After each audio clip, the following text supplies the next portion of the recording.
Hey guys, welcome back. So today we have a very interesting topic we're going to discuss. It has to do with your personal well-being, your genetics, and how it relates to your stress, how it helps your productivity, and how to motivate yourself, if you go through a bit of a struggle, but how to keep going at it.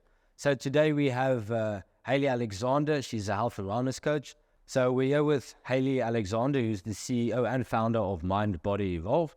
And she's just going to give us a bit more insight with her experience and all of the knowledge that she has relating to business about how it can affect us, in stressed environments, being productive, anything basically just to keep going at it. Especially entrepreneurs, we know you get a bit of a downfall and you need to keep going. So, Hayley, welcome.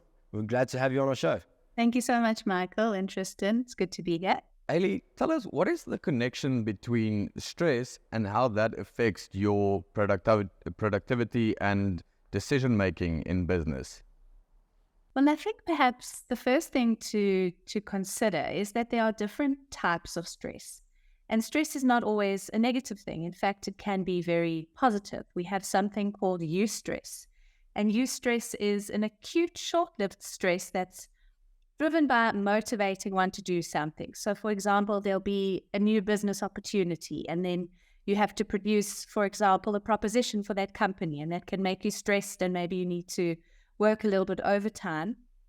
But that stress will definitely help you to put forward something, that is motivational and will help you to make decisions if applied correctly. Obviously, then there are also other types of stress that are not so good. We have chronic stress, which is that low-grade stress, where we have elevated levels of cortisol in the body, and they can actually cause fatigue and tiredness and lack of motivation. So it's important, I think, before we even get into exploring the topic in terms of a business perspective, is what are these different types of stress and how they affect us in different ways. Okay. And how would you distinguish between the good stress that you mentioned and now the negative one? So I think, the eustress, they call it the eustress, is the healthy stress. And it does motivate us because it can put us into that overdrive mode. And also it forces us to break out of our comfort zones a little bit. So stress in that respect, where it's positive stress, can be a protagonist. And it helps us to adapt to change, and it gives us also enhanced physical acuity as well as mental acuity. If you think about it as an athlete, athletes have to perform under highly demanding environments. There's a lot of stress, and yet it's that stress that can give them the edge. So that's the positive stress. Whereas the difference would be where we have that intense stress, or what I call that relentless stress. Now, intense stress we experience from a young age, when we have to, for example, write exams and commit to different projects and deadlines. But generally, intense stress has a definitive length. So it can be anything from, for example, a week up to 5 weeks. We experience that intense stress, but we know that it is finite. There is going to be a break. We're going to go on holiday. The year is going to close. So those are periods of intense stress that we do experience seasonally or from time to time. Whereas the relentless stress is that stress that accumulates over months or years. And then we risk burnout, which is a real problem these days. And many people are in that state of burnout and don't even recognize it and think they are depressed.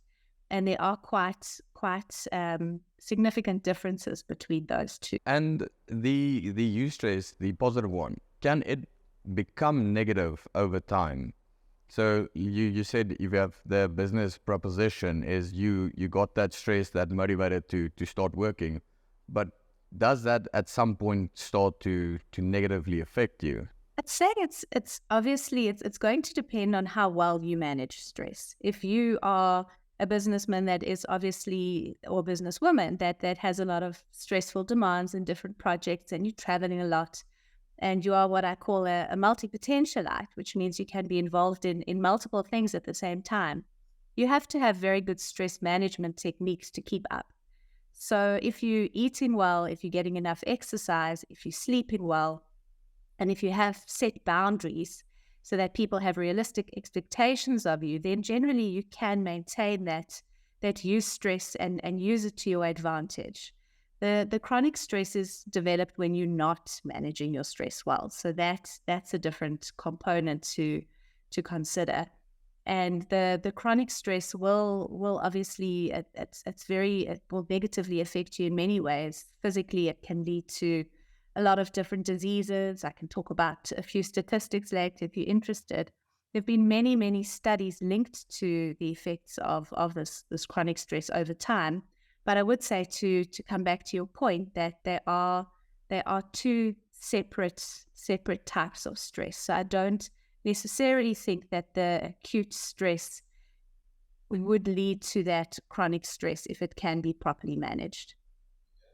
You said managed. How would you manage your stress? Which would be a good outlet or way to maintain it that it doesn't, affect your work and personal life environments? With stress management, I mean, there are so many books and resources and apps these days on stress management, because I think we all are a work in progress.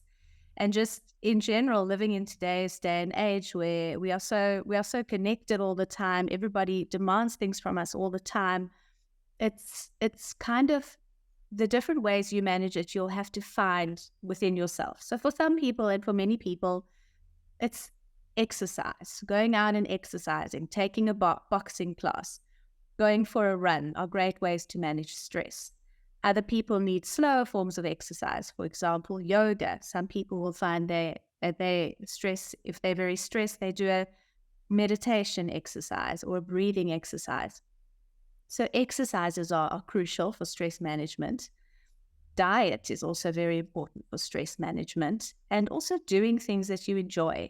Sometimes we become, as adults, we forget to play, we forget to be childlike, and laughter is really just such a good antidote to being stressed. So finding things that make you happy, or singing in the car or in the shower, spending time with your animals, going to the park, taking that opportunity to refill your tank is just really important. I always kind of think of the body as a bank, and we have to consider our energy as our savings. So the question is, are you withdrawing your savings every day? Do you wake up, if you imagine like your cell phone, maybe you charged at, to begin with, let's say you wake up and you're only 60% charged, and by lunchtime you've got 30%, and by the evening your battery is completely drained. So we need to look at how can we find ways where we can put some savings in our tank for energy, and having that will definitely help us not to become as stressed over the day if we can just bank a little bit more and stop withdrawing all the time by giving of ourselves to our work completely or to others' demands. From a genetic perspective, is there any factors that contribute to how people handle stress? I would say yes, there are genetic factors, and it's quite interesting because there are certain genes that are directly linked to our stress response as well as to our resilience. And also, chronic stress actually affects our genetics directly, where chronic stress can cause cellular aging.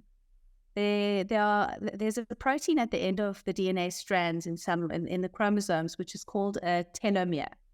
And a telomere is a protective complex that caps the chromosome ends.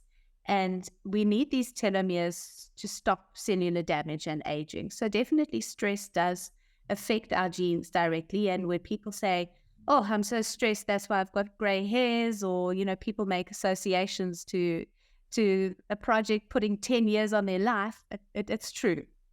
Literally, stress can shorten our lifespan. That being said, coming to your genetics question, and I am from a genetics background, I do offer DNA testing, and in the DNA health reports, we also look at stress. In the mental health reports, there are two genes that we often come back to, which are OXTR and FKBP5. Now, these genes, the OXTR gene, is linked to the production of oxytocin in the body. Now, oxytocin is a happy hormone, and it helps us to feel calm and loved and safe. And some people just naturally have a higher production of oxytocin, whereas others don't.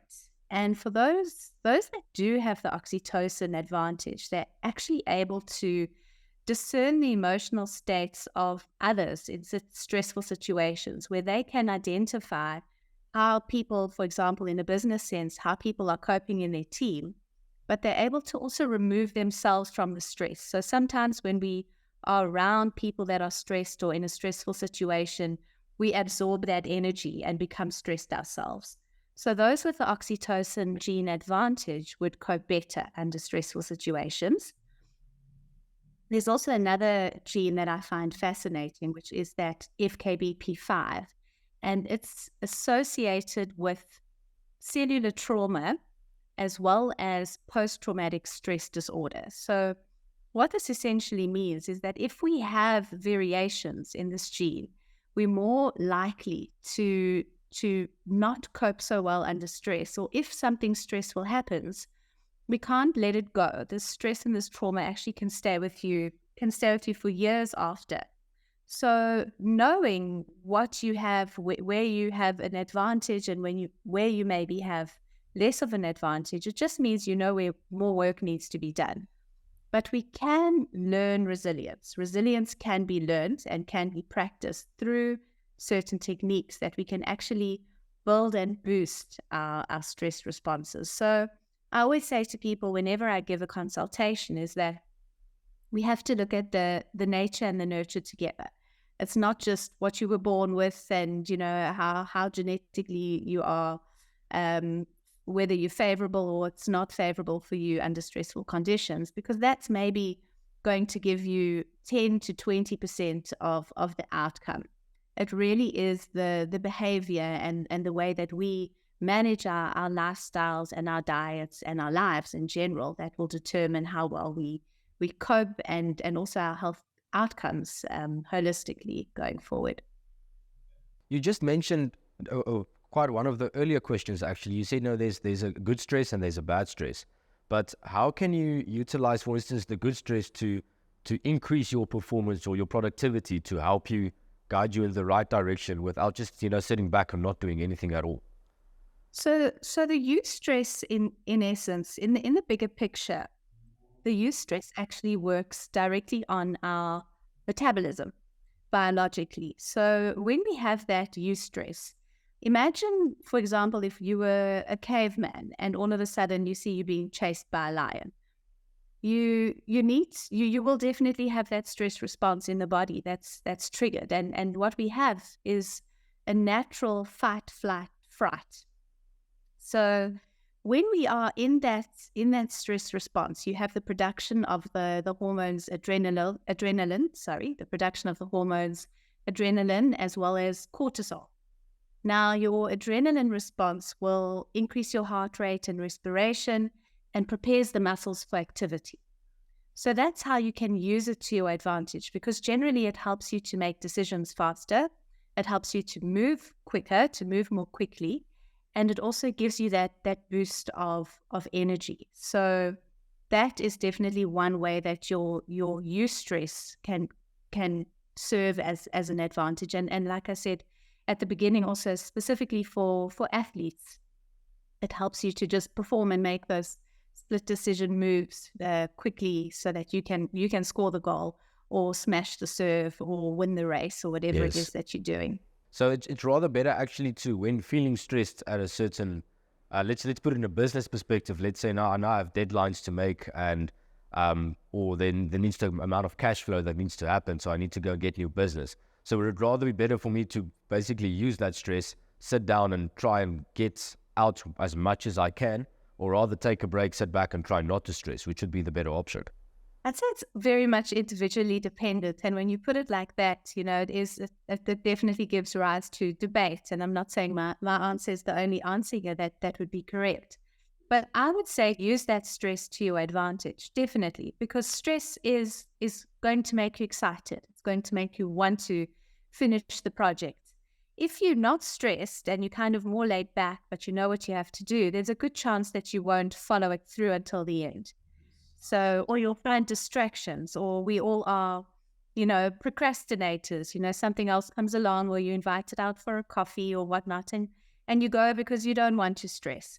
So I think it's very much dependent on the business project, on the client, and on setting expectations. So having that list of goals, by when do you wish to achieve this, it's a good thing because it gives us that little bit of stress to motivate us to see projects through or deadlines through to completion.